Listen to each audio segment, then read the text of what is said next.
आणि आता थेट जाऊयात मार्केटवाडीमध्ये गोपीचंद पडळकर बोलतात। आज मार्केटवाडी येथे तुम्हा सर्वांना भेटण्यासाठी तुमच्याशी बोलण्यासाठी आज उपस्थित माननीय सदाभाऊ खोत या विधानसभा मतदारसंघाचे नेते माननीय रामभाऊ सातपुते, या गावचे माजी सरपंच माननीय विजय मारकड, सोपान वाघमोडे, अप्पाजी मारकड, पांडुरंग चोपडे, भगवान कोडलकर, महेश मारकड, आनंदा मारकड, अनुसयाताई मारकड, या मंचावरती उपस्थित सर्व मान्यवर, अखंड महाराष्ट्राचं आणि अखंड देशाचं लक्ष मार्केटवाडीकडे लागून राहिलेलं आहे। आणि म्हणून जेव्हा मार्केटवाडीतून आम्हाला फोन आले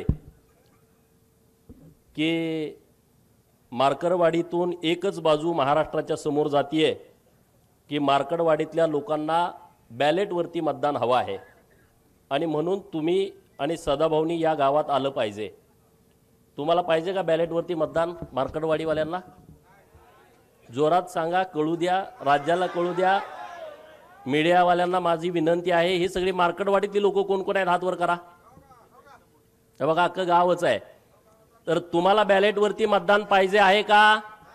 हात वर करून सांगा, तुम्हाला बॅलेटवरती मतदान पाहिजे आहे का? जोरात सांगा, पवाराला ऐकू गेलं पाहिजे, मोठ्यानं बोला। नाही ना? ईव्हीएम वरती तुम्ही महायुतीच्या बाजूने मतदान केलंय का?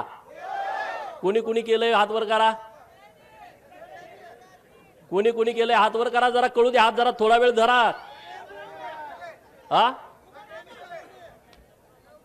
आणि म्हणून आम्ही ठरवलं की मार्केटवाडी गावामध्ये गेलं पाहिजे। महाराष्ट्रामध्ये आणि देशामध्ये मार्केटवाडी पॅटर्न आणि पहिल्यांदा पॅटर्न कुणाला दिसला? कुणाला दिसला? अरे हे माझं रक्ता मांसाचं गाव आहे, माझ्या पै पाहुण्यांचं गाव आहे, 90% इथं धनगर समाज राहतो। आणि मग माझी जबाबदारी वाढली की अरे धनगरांनाच पुढं का केलं, की म्हणजे या महाराष्ट्रातला धनगर समाज लोकशाहीच्या माध्यमातून जी निवडणूक प्रक्रिया पार पडते त्याच्या विरोधात आहे असं वातावरण करण्याचं महापाप शरद पवारांनी केलं। म्हणून आम्ही मार्केटवाडीमध्ये आज आलोय। अरे 100 शकुनी मेल्याच्या नंतर एक पवार जन्माला आलाय। 100 शकुनी मेल्याच्या नंतर एक शरद पवार जन्माला आलाय। हे तर डोकं बघा की धनगर समाज हा कायदा मानत नाही, धनगर समाज हा लोकशाही मानत नाही। अरे 100 गावात या विधानसभा मतदारसंघामध्ये माझ्याच मार्केटवाडीला का पुढे केला? आणि म्हणून मी आणि सदाभाऊ इथं तुमच्या गावामध्ये आलोय। अरे या हिंदुस्थानातला धनगर समाज हा लोकशाहीला मानतो। या भारताच्या नवनिर्मितीमध्ये धनगरांचा सिंहाचा वाटा आहे। जी संसद भवन आज दिल्लीमध्ये डोमानं उभी आहे, जे राष्ट्रपती भवन दिल्लीमध्ये उभा आहे आणि त्या सगळ्या जमिनी आहेत त्या होळकरांच्या रायसोनी गावामध्ये उभ्या आहेत। अरे ही लोकशाही मजबूत करण्यासाठी या होळकरांचा सिंहाचा वाटा आहे आणि म्हणून पवारांचा डाव लाथानं उधळून टाकण्यासाठी आज आम्ही तुमच्या समोर आलो आहे। बरोबर आहे की चुकीचं आहे? का रे बाबा, पहिल्यांदा आम्ही राजीनामा देणार, दे की तुझ्या लेकीचा, ते लेकीचा राजीनामा। 4-5 महिन्यापूर्वी लोकसभेच्या निवडणुका झाल्या, 1 लाख 1.5 लाखांना निवडून आली आहे। दे तुझ्या त्या कर्जत जामखेडच्या नातबाचा 1100 मतांनी निवडून आलाय। दे त्या जयंत पाटलाचा, परवा आला होता ना जयंत पाटील इथं, तोंडावरती साती आसरा घेऊन आला होता ना, दिसायला देखना राजबिंडा, तितकाच कपटी, तितकाच नीच, तितकाच जातीयवादी। दे ना त्याचा राजीनामा, या तिघांचा राजीनामा द्या आणि हे ईव्हीएमचं आंदोलन सुरू करा। आणि राहुल गांधींनी त्यांनी स्वतःचा आणि त्याच्या बहिणीचा देऊ दे ना राजीनामा आणि मग हे आंदोलनामध्ये येऊ दे ना। बरोबर आहे की चुकीचं आहे? बरोबर आहे काय चुकीचं आहे? अरे एका आमच्या आनंदराव देवकाते साहेबांनी राजीनामा दिला, अजूनपर्यंत त्या घराला आमदारकी मिळाली नाही। मिळाली का सांगा? मिळाली? तुम्ही बळीचे बकरी आम्हाला करता. अरे तुम्ही व्हा ना, तुम्हाला बिरोबाला कापतो ना आम्ही माजलेल्यांना. बरोबर ना? आपण बिरोबाला कुणाला कापतो? बोकाड. ते कुठलं बोकाड कापतो? 10-12 बोकड आपल्याकडे असतात. कुणाला कापतो? बकरी आपल्याकडे 100 असतात, पण त्यातल्या एकालाच का कापतो? कारण ते माजलेलं असतं. आणि म्हणून या महाराष्ट्रातल्या प्रस्थापितांना आपल्याला बिरोबाला आणि खंडोबाला कापावं लागेल. कापायचं की नाही कापायचं? आज महाराष्ट्रामध्ये आणि देशामध्ये निवडणुका झाल्या. ईव्हीएमच्या नावानं तुम्ही आता गळा काढताय. सदाभाऊनी त्यांच्या भाषेत तुम्हाला सांगितलं, अरे बाबानो, ही ईव्हीएम आलंय कधी? तुम्ही त्याच्यानंतर 2 वेळा केंद्रामध्ये सत्ता भोगली. 2009ला हे शरदचंद्रजी पवार या माढा लोकसभा मतदारसंघातून ईव्हीएम वरती निवडून गेले. गेले की नाही गेले सांगा? 5 वर्ष तुमचे प्रतिनिधी होते. तुमच्या गावात किती वेळा आलते? मार्कडवाडीमध्ये किती वेळा आलते? जरा जोरात कळू द्या. म्हणजे संधी साधायचा असला का हा माणूस कुठे येतो बघा. तुमचा प्रतिनिधी होता तेव्हा हा माणूस तुमच्या गावात आला नाही, एकदा पण आला नाही. अरे तुमच्याच गावात काय, या माढा लोकसभा मतदारसंघामध्ये शेकडो गावात हे कधी गेले नाहीत आले. यांना तुमचं काही देणं घेणं नाही आहे. यांचं कसं आहे, आमच्याच कोंबड्यानं बाग दिली पाहिजे आणि मगच उजाडलं पाहिजे. हा जो गेल्या 50 वर्षापासूनचा प्रयोग सुरू आहे, तो प्रयोग आता त्यांचा कोंबडा देवाभाऊनी कापून खाल्लेला आहे. बरोबर? त्यांचा आता कोंबडा ओरडू शकत नाही आणि त्यामुळे त्यांच्या तळपायाची आग मस्तकात गेलेली आहे. आणि म्हणून ठरवलं की आपल्या लोकांशी जाऊन बोललं पाहिजे. समोर जे आंदोलन करतायत त्याही भावांना माझी विनंती आहे, अरे तुम्ही चुकीचा पायंडा पाडायला लागलाय. कुणासाठी तुम्ही आंदोलन करताय? कसलं आंदोलन करताय? अरे जर समाजाचं आंदोलन असतं, आम्ही सरकारचा विचार केला नसता, आम्ही तुमच्या बाजूने ठामपणे उभं राहिला असतो. आज जे मार्कडवाडीतून जे आंदोलन उभा करताय ना, हे सरंजाईशाही, हे मोहिते असतील, हे पवार असतील, ह्यांना वाटतंय की आम्हीच या लोकांना गुलाब बनवून आम्हीच इथले राजे आहोत लोकशाहीतले सुद्धा. अरे डॉक्टर बाबासाहेब आंबेडकर साहेबांनी जेव्हा संविधान आणलं ना, तेव्हा राजे आणि पोतराजे एका लेवलला आणून बसवले, यामध्ये फरक ठेवला नाही. आणि तुम्ही आता लोकशाहीमध्ये गेली अनेक वर्ष या महाराष्ट्राच्या सत्तेमध्ये ठाण मांडून होता आणि आता तुम्ही बाजूला झाल्यानंतर तुम्हाला वाईट वाटतंय. तुमच्या पोटामध्ये कळा उठतेत. तुमच्या पोटात किती जरी कळा उठल्या तर देवाभाऊ नावाचा डॉक्टर आलाय, चुन्याची गोळी देऊन तुम्हाला बरं करताय. तुम्ही आता टेन्शन घेऊ नका. ईव्हीएम वरती घोटाळा होतोय. अरे माझं 2019ला मी बारामतीमध्ये उभा होतो, माझं डिपॉझिट जप्त झालं, मी भारतीय जनता पार्टीचा उमेदवार होतो. ईव्हीएम मध्ये जर घोटाळा असता तर माझं डिपॉझिट गेलं असतं का? तुम्ही साधा विचार करा. गेलं असतं का सांगा? जरा तरी जवळ आणून चिटकवलं असतं का नसतं? हा, जरा तरी जवळ.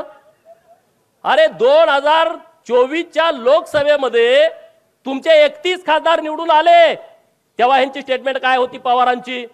महाराष्ट्र आणि महायुतीचा सुपडा साफ केला. बघा पेपर काढून, बघा युट्यूब वरती बातम्या काढून. महाराष्ट्राची जनता माफ करणार नाही, त्यांनी तुम्हाला हद्दपार केलं. 4 महिन्यापूर्वी यांची स्टेटमेंट. आणि आता तुम्हाला हद्दपार केलं तर ईव्हीएमच्या मागे पवार दडायला लागले. अरे ईव्हीएम बारकी मशीन आहे, त्याच्या मागे पवारासारखा माणूस दडू शकतो का? पण दडायला लागले. सदाभाऊनी तुम्हाला सांगितलं बॅलेटवरच्या ह्यांना निवडणुका काय पाहिजेत.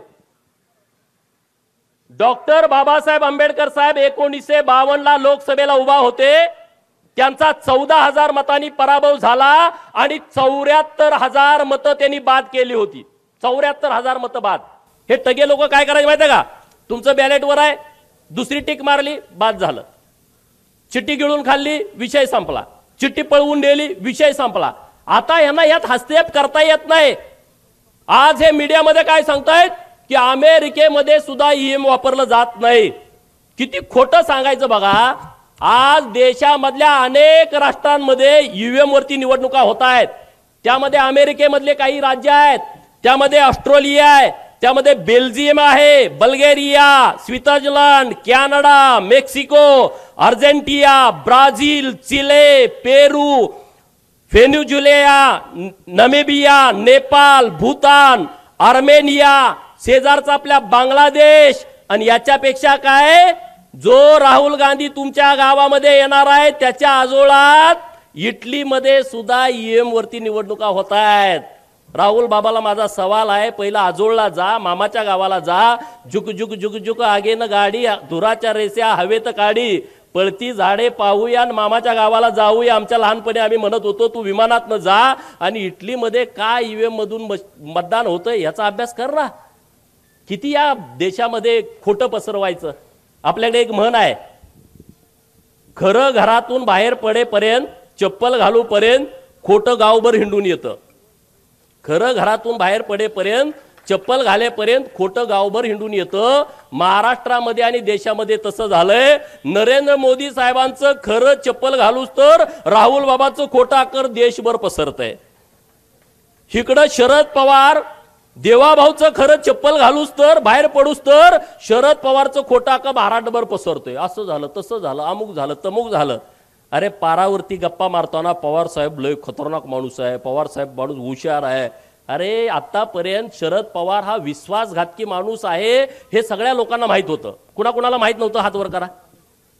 सगळ्याला माहित, कुणाकुणाला माहित होतं त्यांनी हात वर करा की शरद पवारांचं संपूर्ण राजकारण हे विश्वासघातावरती अवलंबून आहे. याबद्दल महाराष्ट्रातल्या कुठल्याच माणसाच्या मनामध्ये शंका नव्हती. का होती कुणाच्या मनामध्ये शंका? पण शरद पवार हुशार आहे असं सगळी माणसं म्हणत होती. शरद पवाराला अक्कल जास्त आहे, ती कधी काय करेल सांगता येत नाही. हे म्हणणं तुमचं खरं होतं का नाही सांगा. पण मार्कडवाडीच्या पॅटर्न मध्ये पवारांनी लक्ष घातल्यानंतर पवार विश्वासघातकी आहेत हे सगळ्याला मान्य होतं. पण पवारांची अक्कल सुद्धा संपलेली आहे हे आता मार्कडवाडीच्या आंदोलनामधनं माहीत झालेलं आहे लोकांना. बरोबर ना? अरे बाबांनो, काय आंदोलन तुम्ही करताय, काय प्रक्रिया आहे तुम्ही समजून घ्या. या महाविकास आघाडीच्या नेत्यांना मी आणि सदाभाऊंनी आवाहन केलं होतं.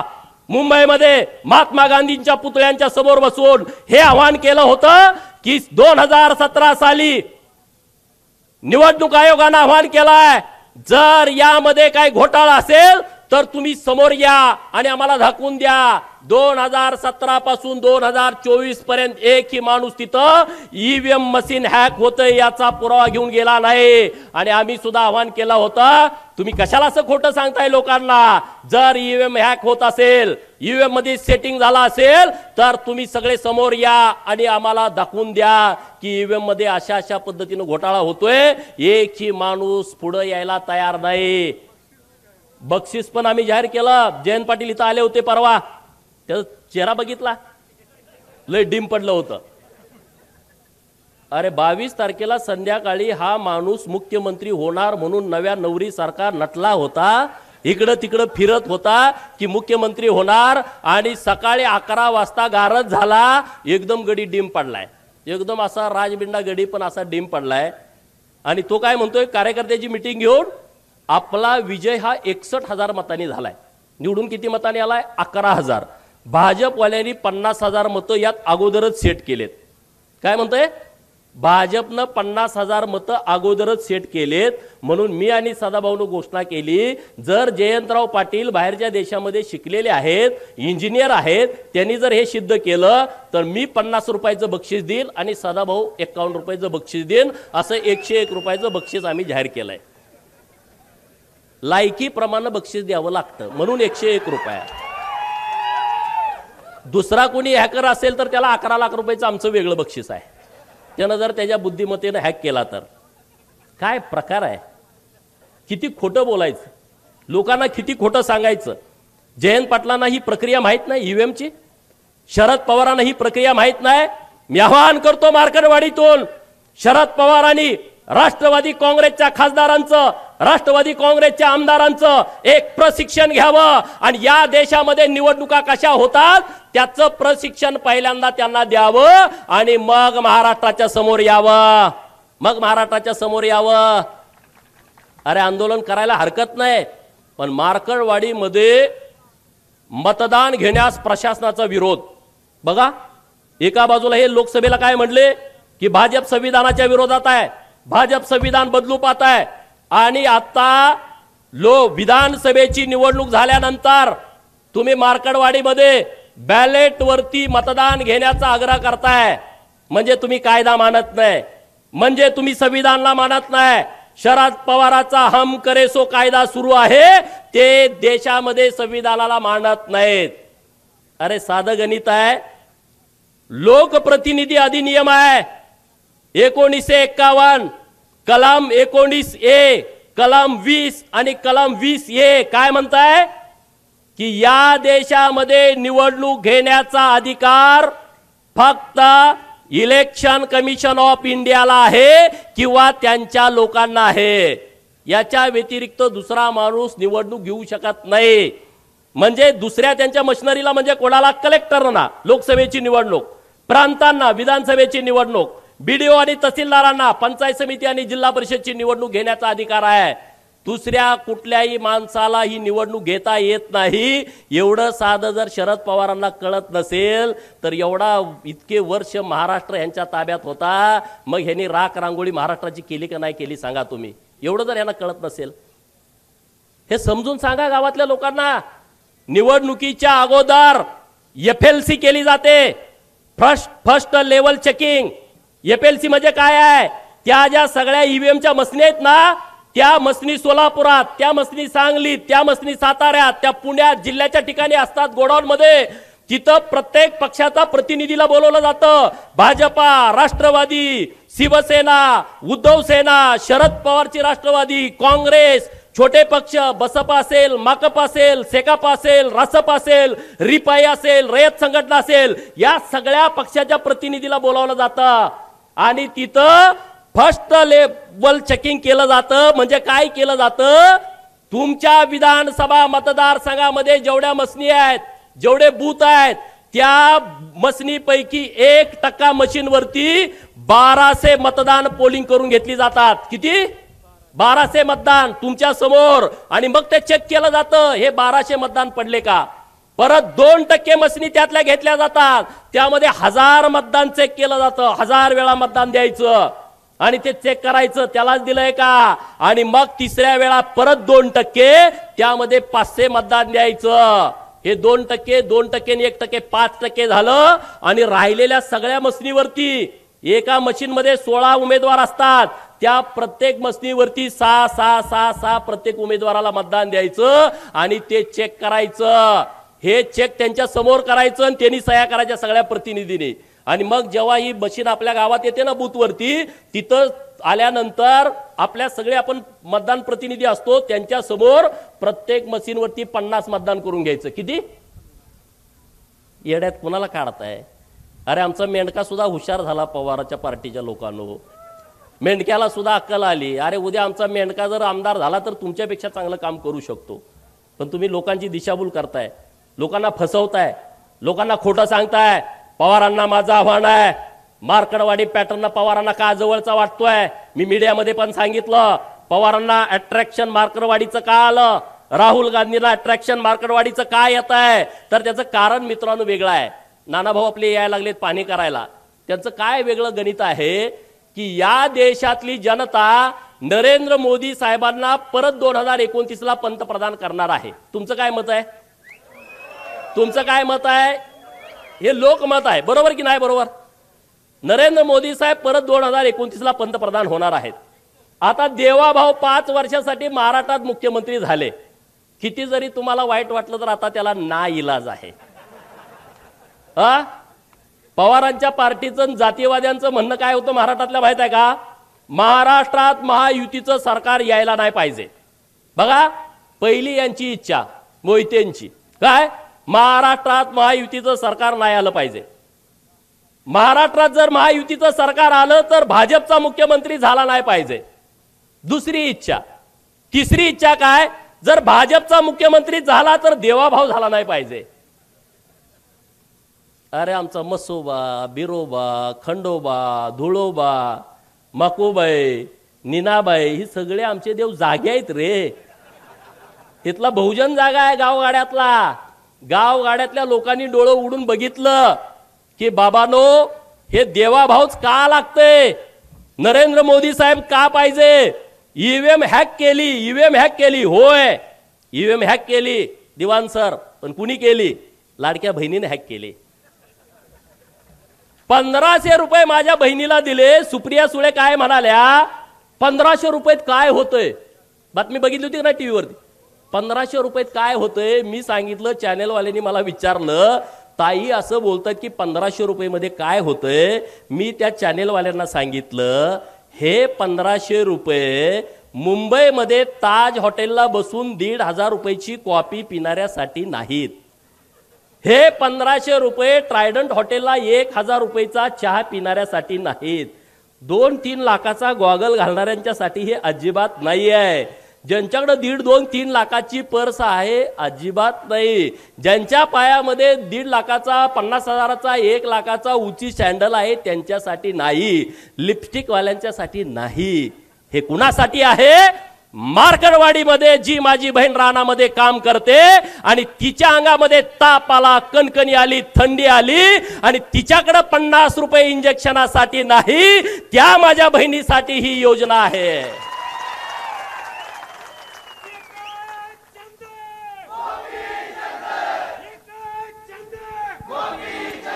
दुपारची शाळा सुटल्यानंतर पोरग पळत पळत पळत येतंय, आई आई आई मला 10 रुपये पाहिजेत आईस्क्रीम घ्यायला. आणि जेव्हा आई घरामध्ये जाते, डब्यामध्ये बघते, गाडग्यामध्ये बघते, चुलीजवळ बघते, तिच्याकडे 10 रुपये नाहीत आणि म्हणून तिच्या डोळ्यात पाणी येतंय की मी माझ्या लाडक्या पोराच्या हातामध्ये खाऊसाठी 10 रुपये देऊ शकत नाही. त्या लाडक्या बहिणीसाठी ही आमची योजना आहे. आणि म्हणून महाराष्ट्रातल्या लाडक्या बहिणीनं ही ईव्हीएम मशीन हॅक केली. या महाराष्ट्रातल्या ओबीसीनं, 346 जाती असणाऱ्या ओबीसीनं, भटक्या विमुक्तानं, या महाराष्ट्रातल्या लोकांनी ईव्हीएम मशीन हॅक केली. सगळी मतं ही महायुतीच्या बाजूने दिली. या महाराष्ट्रातला गरीब मराठा ताकदीनं देवाभाऊंच्या पाठीमागे उभा राहिला, त्यानं ही मशीन हॅक केली. मित्रांनो, गावातल्या कोतवालाला जाऊन भेटा. 7,500 पगार वाढवला, परत 10% वाढवला. कोतवालाचं गावात संबंध किती असते तुम्हाला माहित आहे? कोतवालाच्या पुढे कोण जाते का? नाहीतर उतारा उलटा पालटा करून टाकते. या महाराष्ट्रातल्या कोतवालांचा 7,500 पगार वाढवला. त्या कोतवालांनी आमच्या बाजूने मतदान केलं, त्यांनी ईव्हीएम मशीन हॅक केली. गावातल्या पोलीस पाटील इथं कोण आहे का? पोलीस पाटील 8,500 मानधन वाढवलं या महाराष्ट्रातल्या पोलीस पाटलांचं. मग police Patil EVM machine hack करायचं सोडल का सांगा? 5 वर्ष आंदोलन करत आम्हाला हे द्या, आम्हाला ते द्या, कुणी काय दिलं नाही. देवाभाऊनी 8,500 वाढवून टाकले. पोलीस पाटलाला पै पाहुणे नातेवाईक असते की नाही? पाटील गावात रुबाबदार असते, ढिलं नसते काम पाटलाचं. पाटलाच्या नातेवाईकांनी मशीन हॅक करून टाकली. सगळे महायुतीच्या बाजूने मतदान करून टाकलं की नाही टाकलं सांगा? होमगार्ड पोरं आंदोलन करतेत, 180 दिवस आम्हाला काम द्या आणि आमच्या मानधनात दुप्पट वाढ करा. कधीच कुणी केली नाही. देवाभाऊने केली, दुप्पट वाढ करून टाकली. पोलीस ड्रेसमध्ये असणारा माझा होमगार्ड भाऊ खुश झाला, त्यानं ईव्हीएम मशीन हॅक केली. 1 रुपयामध्ये विमा. त्या द्राक्ष बागायतदार शेतकऱ्याला विचारा, त्या डाळिंब बागायतदार शेतकऱ्याला विचारा, त्या ऊसवाल्याला विचारा, त्या कापूसवाल्याला विचारा, 1 रुपयामध्ये विमा. अरे शेतकरी खुश झाला. 0 लाईट बिल, शेतकरी खुश झाला. मी विचारलं शेतकऱ्यांना प्रचाराला गेल्यावर, किती वीज बिल होतं तुमचं? म्हणला 5 लाख. घेतल्यापासून भरलंच नाही. 3 लाख, 2 लाख. मग तो काय पवारच्या बाजून मतदान करेल का? सांगा ना. ज्याचं लाईट बिल 3 लाख, 4 लाख, 5 लाख माफ झालं, तो पवारांच्या बाजूने मतदान करेल का? नाही करणार. त्यानं ईव्हीएम मशीन हॅक केली. ही बोंबलत सुटले ईव्हीएम मशीनच्या नावानं. ह्या लोकांनी मशीन हॅक केली. मित्रांनो, या राज्यामध्ये पहिल्यांदा मेंढपाळाला चराई भत्ता द्यायचा निर्णय सरकारनं घेतलाय. जातोय ना मेंढराकडं, फॉरेस्टवाला म्हणतोय तुला येऊ देत नाही. म्हणलं राहू दे, येऊ देत नाही तर पैसे दे रान घ्यायला. आणि सरकारनं निर्णय केला, एका मेंढपाळाला एका महिन्याला 6,000 रुपये, 4 महिन्याचे 24,000 रुपये. त्या मेंढक्यानं ईव्हीएम मशीन हॅक केली. महाराजा यशवंतराव होळकर महामेश योजना आली आहे, त्या मेंढक्याला त्याचा लाभ होतोय. त्यानं तुमची ईव्हीएम मशीन हॅक केली आहे. या महाराष्ट्रातल्या गरीबाची पोरं, प्रत्येक जिल्ह्याला 100 मुलं मराठा समाजाची, 100 मुली मराठा समाजाच्या हॉस्टेलला राहत आहेत. 100 मुलं ओबीसीची, 100 मुलं ओबीसीच्या मुली. त्या हॉस्टेल चालू केली. त्यांच्या आई वडिलांनी ईव्हीएम मशीन हॅक केली आहे. ही ईव्हीएम मशीन त्यांनी हॅक केलेली आहे. या महाराष्ट्रातल्या सगळ्या मुलींचं उच्च शिक्षण सरकारनं मोफत केलं. मेडिकलचं, इंजिनिअरिंगचं, बी फार्म, डी फार्म. त्या मुलीच्या आई वडिलांनी आजोबांनी पंजोबांनी ही ईव्हीएम मशीन हॅक केली की नाही सांगा? या देशातल्याने महाराष्ट्रातली 73 मंदिरं आपल्या सरकारच्या माध्यमातून 60 वर्षाच्या वरचे जे आपले आई वडील आहेत त्यांच्यासाठी मोफत दर्शन सुरू केलं आहे। केदारनाथला जावा, अमरनाथला जावा, तुम्ही कुठेही जा, काशीला जावा, हे सगळं त्या भाविकांनी मशीन हॅक केली आहे। 50% सूट घेऊन ज्या भगिनीनं एसटीचा प्रवास केलाय, कुणी कुणी केलाय प्रवास 50% सूट मध्ये, हे काय माझ्या सगळ्या बहिणी आहेत, या बहिणींनी ती मशीन हॅक केलेली आहे। महाज्योतीच्या माध्यमातून या महाराष्ट्रातल्या ओबीसींची हजारो पोरं तहसीलदार झाली, प्रांत झाली, पीएसआय झाली, डीवायएसपी झाली, कलेक्टर झाली, एसपी झाली। त्या बहुजनांच्या पोरानं ओबीसीच्या पोराच्या आई वडिलांनी मशीन हॅक केलेली आहे। 22 पोरं महाज्योतीच्या माध्यमातून वैमानिक झाली। अरे पवाराला कधी कळलं होतं का? कुंभाराचं, सोनाराचं, सुताराचं, लोहाराचं पोरग वैमानिक झालं आणि त्याचा सगळा खर्च माझ्या सरकारनं महाज्योतीच्या माध्यमातून भरलाय। त्याच्या पै पाहुण्यांनी ही मशीन हॅक केली आहे। एक सांगू का, अनेक सांगू, किती गोष्टी तुम्हाला सांगू? या सगळ्या मशीनी हॅक झालेत का नाही? हे केंद्राच्या आणि राज्याच्या योजनेतून हॅक झालेल्या आहेत। आणि त्यामुळे तुम्ही नुसत्या बोंबा मारू नका। तुम्ही किती जरी बोंबा मारल्या तर त्याचा उपयोग होणार नाही। अरे मार्करवाडीचं आंदोलन झालं, आतापर्यंत शरद पवारांनी कारखाना हायजॅक केला हे मला माहित होतं। आतापर्यंत शरद पवारांनी रयत शिक्षण संस्था हायजॅक केली हे मला माहित होतं। सूतगिरण्या हायजॅक केल्या हे मला माहित होतं। यशवंत चव्हाण प्रतिष्ठान ते हायजॅक केलं माहित होतं। पण हा लबाड लांडगा मार्करवाडीचं आंदोलन पण हायजॅक करतोय याचं मला विशेष वाटलं। अरे तुमचं आंदोलन पण त्यानं पळवून नेलं, पवारांच्या नावावर ते आंदोलन पडलाय। आणि म्हणून मार्करवाडीतल्या सगळ्या लोकांना माझं आव्हान आहे, उद्या तुम्ही बसा, हे राजकारण जाऊ द्या बाजूला, हे विधानसभेचा विषय नाही आहे, हे माळशिरस तालुक्याचा विषय नाही। अरे महाराष्ट्राला चुकीच्या पद्धतीनं दिशा देण्याचा प्रयत्न, भारताला चुकीच्या पद्धतीनं दिशा देण्याचा प्रयत्न या मार्करवाडीच्या आडून केला जातोय, तो इथल्या लोकांनी खपवून घेतला नाही पाहिजे। हे चुकीच्या लोकांना तुम्ही खतपाणी घालताय, ज्यांची माती झाली आहे, ज्यांचे स्मशान वाटा झालाय, त्या लोक हे चुकीच्या पद्धतीने आंदोलन हाताळतायत। आणि मुंबईमध्ये बघितलं हे कसं आहे बघा प्रकरण, मार्करवाडीमध्ये प्रशासन गैरवापर करताय म्हणून आम्ही आमदारकीची शपथ घेत नाही। पहिल्या दिवशी तुम्ही बघितलं का? पहिल्या दिवशी काय केलं? आमदारकीची आम्ही शपथ घेत नाही। माझा दुसऱ्या दिवशी यांनी काय घ्यायची सांगा? बरोबर ना? तुम्हाला हे पसंत नाही, तुम्ही ईव्हीएमच्या विरोधामध्ये आहे, तर तुम्ही पहिला राजीनामा दिला पाहिजे ना। तुम्ही पहिला राजीनामा देऊन टाका ना सगळेजण सरसकट। तुमच्या कुणाच्या तरी सांगण्यानं बॅलेटवरती निवडणुका होतात। अरे काय धर्मशाळा आहे का? कुणी पण सांगावं आणि कुणी काय करायचं? हे कायद्याचं राज्य आहे, हा कायद्याचा देश आहे। जे संसदेमध्ये चालतंय, जे महाराष्ट्राच्या विधानसभेमध्ये कायदे होतात त्या पद्धतीने हा देश चालतो। पवारांनी सांगण्यावरून आणि त्यांच्या बगलबच्च्यांच्या सांगण्यावरून हा देश चालत नाही, राहुल गांधीच्या सांगण्यावरून हा देश चालत नाही। ज्यांना ही प्रक्रिया मान्य नसेल त्यांनी राजीनामे द्या आणि मग तुम्ही आंदोलन सुरू करा। नुसतं करंगळी कापून शहीद झाल्याचा आव आणू नका। ज्यांना कोणाला द्यायचं आहे ना, आज दिल्लीमध्ये तिथं सुप्रिया सुळेंनी ओम बिर्ला साहेबांना जाऊन भेटावं अध्यक्षांना आणि तिथं तात्काळ राजीनामा द्यावा। ईव्हीएम वरती माझा विश्वास नाही आणि म्हणून मी राजीनामा देत आहे आणि मी माझ्या बाबाच्या सोबत आंदोलनात उडी घेत आहे। राहुल गांधी आणि प्रियांका गांधींनी ओम बिर्ला साहेबांना भेटावं आणि डायरेक्ट राजीनामा द्या ना। मीडियाच्या समोर काय राजीनामा देताय? आणि रोहित पवार, जयंत पाटील यांनी उद्याच्या उद्या, कालच राहुल नार्वेकर साहेबांचे अध्यक्ष म्हणून निवड झालेली आहे, त्यांच्याकडे पहिल्यांदा जाऊन राजीनामा द्यावा। जर उद्या यांनी राजीनामा दिला नाही तर परत ईव्हीएमच्या विरोधात थोबाड उचकायचं नाही। बरोबर ना? बरोबर का चूक आहे? तुम्हाला करायचंय तर खरंच करून टाका ना। नाटक कशाला करताय? नाटक करू नका। तुम्हाला जे काम करायचंय ते तुम्ही एकदम बिनधास्त करा। मला एका मित्राचा सकाळी मेसेज आला आणि त्याला असं त्यामध्ये लिहिलं होतं, मला महाराष्ट्रात मविआचे सरकार येईल अशी पवारांना होती आशा। महाराष्ट्रामध्ये मविआचं सरकार येईल अशी पवारांना होती आशा, परंतु मार्करवाडीकरांनी त्यांच्या तोंडात घातल्या माश्या।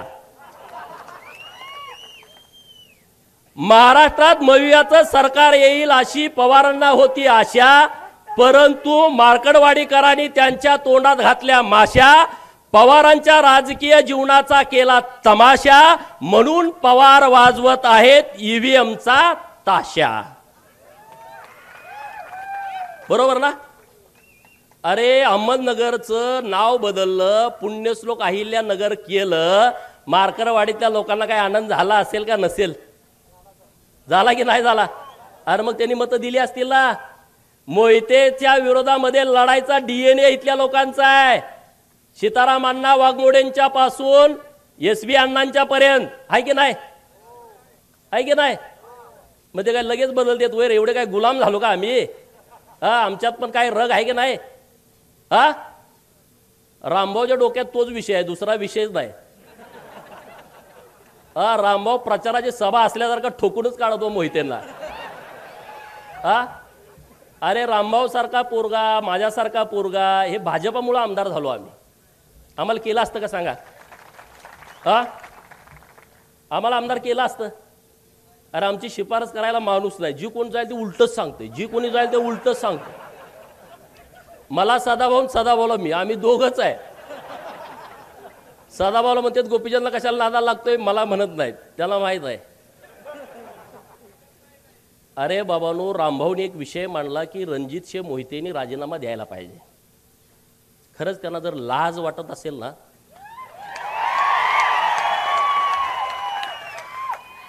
अरे आपण ज्या देवाभाऊंच्या मुळे माणसात आहोत, जेलमध्ये तुम्ही असता, त्या देवाभाऊंच्या अडचणीच्या काळामध्ये तुम्ही लोकसभेला आणि विधानसभेला विरोधामध्ये गेला.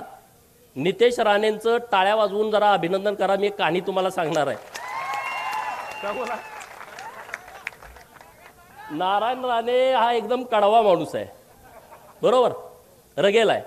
पोरं त्यांच्या पुढची रगेल निघाले. परवा देवाभाऊंचा गटनेतेपदी जेव्हा निवड झाली विधिमंडळाच्या, तेव्हा सदाभाऊ, त्यांच्या बाजूला मी, माझ्या बाजूला नितेश राणे, नितेश राणेच्या बाजूला रणजित मोहिते बसले होते सेंट्रल हॉलला. नितेश राणे साहेबांना ते दिसल्यावर म्हणले, अरे तू कसं काय इथं आलायस? हे खरी परिस्थिती. अरे तुला काय लाज लज्जा वाटत नाही का? नाही नाही, ते रामभाऊनं आमच्या खानदानाची आईभण काढली. अरे तुझी कुठं, तू खानदान सगळं जेलमध्ये असतं तुझं म्हणले. तू काय सांगतोय रे म्हणले? देवाभाऊंच्या विरोधात गेला, चाल पाहिला निघ. 4 दिवसापूर्वी गेलं ते उठूनच गेलं. आता ह्याच्यापेक्षा काय सांगायला लागतंय का? सेंट्रल हॉलमध्ये जर कॅमेरा असेल, मला माहित नाही कॅमेरा आहे का नाही तिथं, पण तिथं ते झाडलं, बाकीचे पण आमदार इकडे तिकडे कावऱ्या बावऱ्या बघायला लागले. वाघाच्या पोटी वाघ जन्माले तशी ती आहेत. ठोकून काढ. अरे ते म्हणले देवाभाऊ आमच्यासाठी महत्वाचा आहे, कुठलं काय काढून बसलाय, घराचं बोललं न्याचं बोलला. ही सगळी स्वप्नात होती. हे जे प्रस्थापित आहेत ना, प्रस्थापित नावाची जी जात महाराष्ट्रात आहे का नाही, त्यांच्या छाताडावरती नाचायला पाहिजे तुम्ही आम्ही सगळ्यांनी.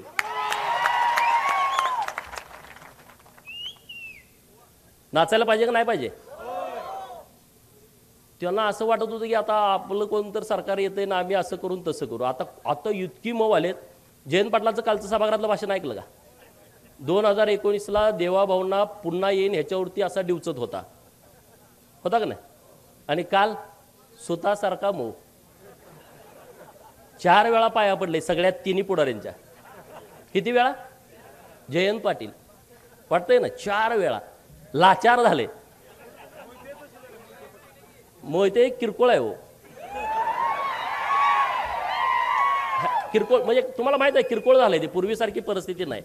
त्यामुळे जास्त बोलण्यात काय पॉईंट आहे असं मला वाटत नाही. कारण ह्या लोकांची सवय काय, आमचं पोरगं जरी जन्माला आलं तर ते आमदार झालं पाहिजे. आणि आम्ही किती बी इकडं 20-20 वर्ष काम केलं, त्यांचं काय ह्यांना लॉटरी लागली म्हणते. अरे लॉटरी? अरे आमच्या अंगावरचे अजून पोलिसांनी मारलेले वळ गेले नाही 2007, 8, 9चे. हा, ह्या जयंत पाटलाला मी जेव्हा अडवलं होतं तेव्हा आमच्यावरती लाठीचार्ज झाला होता. ती पोलिसाकडं प्लॅस्टिकचे काटे आहे ना, पोलिसाकडं लय वाईट आहे. ते मारल्यानंतर 1 तासानं कळतंय कातड गेले, आधी कळत नाही. पुण्यश्लोक अहिल्या देवींची जयंती होती त्या दिवशी, आणि अचानक मी तिथं मंत्र्यांना बंदी घातली होती. टेंबूचं पाणी जोपर्यंत देत नाही तोपर्यंत मंत्र्यांनी यायचं नाही. जयंतरावला जरा कंड होता. अचानक हेलिकॉप्टर उतरवलं. मी तासगावात गेलो होतो, मला कळाला आलाय, लगेच गाडी वळवली. 5-50 पोरावरती अडवून टाकला. अडवला का पोलिसांनी लाठीचार्ज केला. लाठीचार्ज केला आणि परत आम्ही त्या जयंतीच्या कार्यक्रमाला गेलो किडेबिसरी तालुका सांगोल्याला आणि तिथं कोंबडवाडी म्हणून गाव आहे तिथं गेल्यावर चणचणायला लागलं तवर कळालं नव्हतं. अरे सगळ्यांना म्हटलं बघा काय काय झालं पॅन्टावर केल्या तर कातडच नाही सगळं रगात. अरे आम्ही संघर्ष केलेले लोक आहोत आम्ही संघर्ष करून इथं आलोय आम्हाला काही लॉटरी लागलेली नाही. आमच्या घरात पोरग जन्माला आलं तर आमचा नामकरणाचा कार्यक्रम कसा असतो पोरग पाळण्यात ठेवतेत आमच्या आया बहिणी गोळा होते कुणी गोविंद म्हणा कुणी गोपाळ म्हणा कुणी गोविंद म्हणा कुणी गोपाळ म्हणा कुर्र करून त्याचं नाव ठेवतात बरोबर. मोहितेच्या घरात असं नाही कुणी गोविंद म्हणा कुणी गोपाळ म्हणा तिथं पाळण्यात ठेवल्यामुळे कुणी आमदार व्हा कुणी खासदार व्हा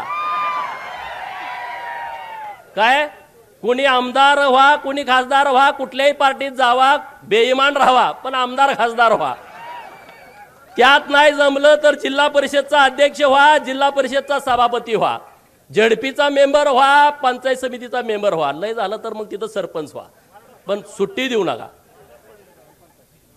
माझी भाजपला सुद्धा विनंती आहे ज्यांनी गद्दारी केली आहे 2024 ला आपल्या पडत्या काळामध्ये त्यांना पायताना जवळ सुद्धा उभा करू नका. तो एकट्या मोहित्यांचा विषय नाही महाराष्ट्रात ज्याने ज्याने आपला लाभ घेतला आपला गैरफायदा घेतला त्यामुळे तुम्ही रामभाऊ चिंता करू नका. तुमचा योग्य सन्मान भारतीय जनता पार्टीच्या माध्यमातून होईल यासाठी मी आणि सदाभाऊ माननीय देवाभाऊंना जाऊन भेटेन चिंता करू नका अजिबात.